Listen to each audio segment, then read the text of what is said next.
Arnold Schwarzenegger was born on July 30, 1947 in the town of Thal in Austria. He was birthed into the family of Gustav Schwarzenegger, his father, Aurelia Jadny, his mother, and Meinhard Arnold's older brother. And this was not an easy house to live in. Both of Arnold's parents were extremely strict on him as a child. If Schwarzenegger or his brother were to step out of line, his parents would not hold back on the punishment. Some would even go as far as to call it child abuse. It was just the way it was done in their culture, though, so no one thought bad of it. It was all to make their children into people who would fit into their culture and would go on to live the life their parents wanted them to live.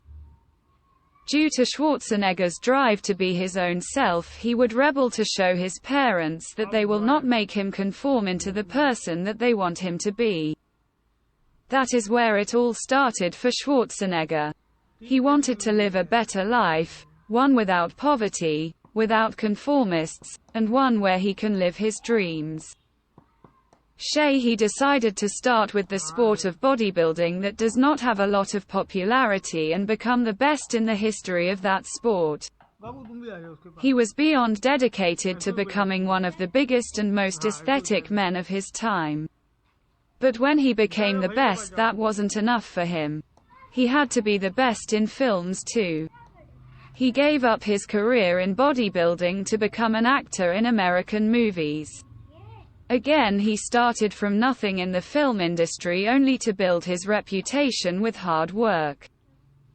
Then finally, when everyone knew Schwarzenegger, he decided to take a step in a different direction and go into politics. Arnold Schwarzenegger is influential in many different ways because of how motivated. Middle of paper. Ing considered for multiple films like another Terminator and Predator. He is still acting in movies to this day, remaking some of his older movies and acting in new sequels to his older movies. Arnold Schwarzenegger has accomplished a tremendous amount in his lifetime, and it all started when he was a kid wanting to move out of his house and live the kind of life that he wanted to live. Not the life he was being forced to live. He shows us multiple times that he constantly has to improve himself in any way possible. That he is never satisfied with what he has already done. From him giving up his first love, bodybuilding, to move into the movie industry, then take a more serious note and try and help the state of California. It is inspiring and motivation to see what this man has accomplished in his life. It only makes me think, what am I doing with my life?